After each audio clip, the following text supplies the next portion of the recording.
Ada banyak orang di sekeliling kita yang sering mengatakan sulitnya cari uang, sulitnya ekonomi, dan sebagainya, dan sebagainya. Tanpa terkecuali termasuk saya juga harus akui sulitnya mencari uang, mencari harta.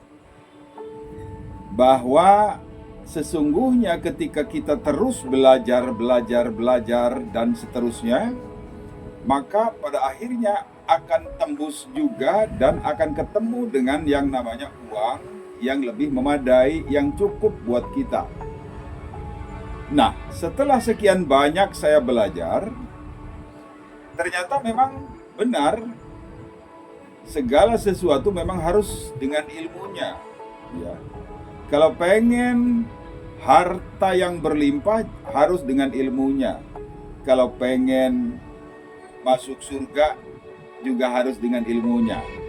Man aradad dunya fa'alaihi bi ilmi, man aradal akhirah fa'alaihi bi ilmi, man aradahuma fa'alaihi bi ilmi. Begitu kata anak santri, ya. Benar, harus ada ilmunya. Dan kali ini saya ingin mengatakan kepada Anda bahwa uang ternyata lebih dekat kepada orang yang gemar berbuat baik. Uang lebih anteng pada orang yang rajin berbuat baik, yang rutin dan terus-menerus berbuat baik. Dan uang mudah hilang bagi orang kalau uang itu dipegang oleh orang yang tidak gemar berbuat baik, mudah hilang. Dalam Islam disebutnya itu tidak barokah. Nah, saya ingin mengatakan ini barokah dalam Islam. Ada beberapa, bahkan kategorinya banyak banget nih para ustadz yang ketika saya tanya apa sih barokah, yang kalau dalam bahasa Indonesia disebut berkat. Banyak orang yang nggak tahu itu berkat. Apa itu artinya berkat? Ketika tanya ke Ustadz, apa artinya berkat? Barokah, kata dia. Apa itu artinya barokah? Wah, melintir panjang jawabnya.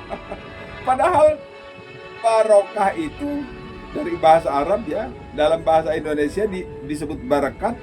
Barokah artinya sesuatu yang diberikan tidak diambil lagi. Itu berkat dalam bahasa Indonesia. Berkat diambil dari bahasa Arab, barokah.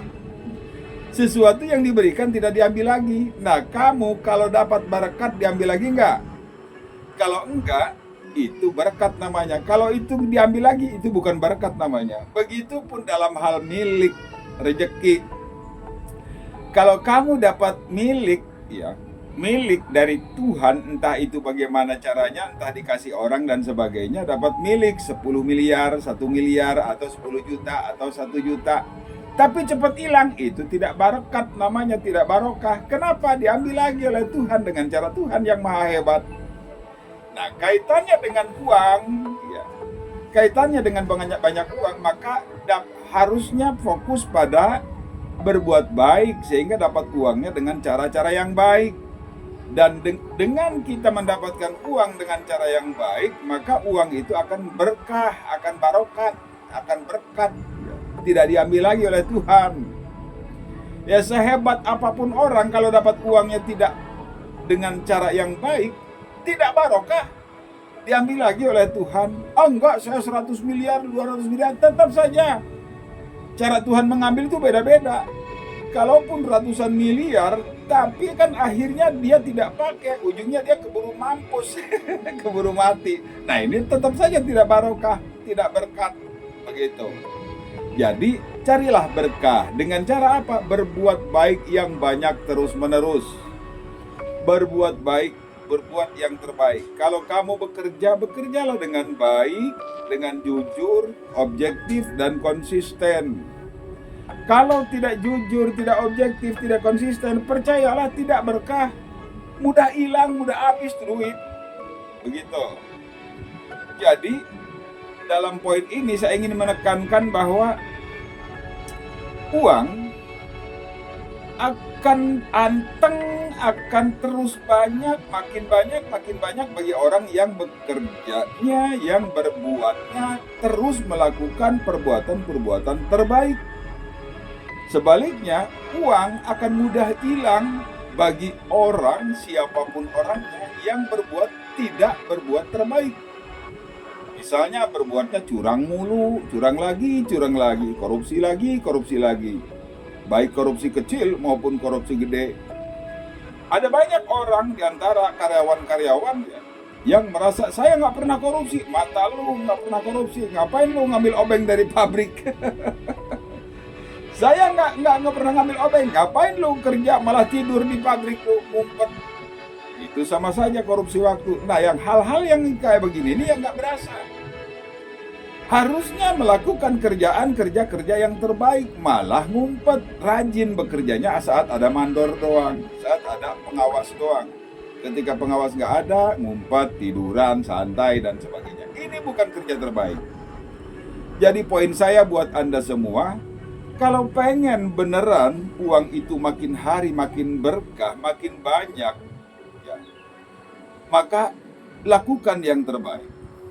Jadi kesimpulan dalam ucapan saya buat Anda semua, semoga ini manfaat, bahwa uang tidak akan anteng, uang akan mudah hilang bagi orang yang tidak bekerja yang terbaik, tidak melakukan yang terbaik. Tetapi uang akan terus mengalir, akan terus mendapat hal-hal yang di luar dugaan, ternyata dapat nambahan uang, tambahan lagi, dan menjadi berkah, tidak diambil lagi oleh Tuhan, karena melakukan kerja-kerja yang terbaik. Jadi sarannya buat Anda semua, ayolah, lakukan. Kalau Anda petugas satpam, lakukanlah sebagai satpam yang melakukan terbaik. Kalau Anda karyawan pabrik, bekerjalah di pabrik dengan kerja yang terbaik. Kalau Anda dipercaya sebagai kasir, jadilah kasir yang terbaik. Lakukan yang terbaik dengan sangat sungguh-sungguh dan konsisten terus-menerus, maka Anda akan dapat yang terbaik. Hal yang juga tidak kalah pentingnya, penyakit yang mendorong kamu miskin selama hidup adalah malas dan inkonsisten. Malas dan inkonsisten. Biasanya malas itu didorong oleh rasa malas sehingga dibungkus dengan alasan alasan wajar aja gua mah nggak bisa, alasan wajar aja segala macam, padahal mah malas, maka buanglah malas. Lakukan kerjaan-kerjaan yang terbaik. Niscaya makin hari uang kamu makin banyak. Kalau kamu konsisten berbuat baik, melakukan yang terbaik terus-menerus, pasti uang kamu makin hari makin baik. Pasti kamu dapat yang terbaik. Terima kasih.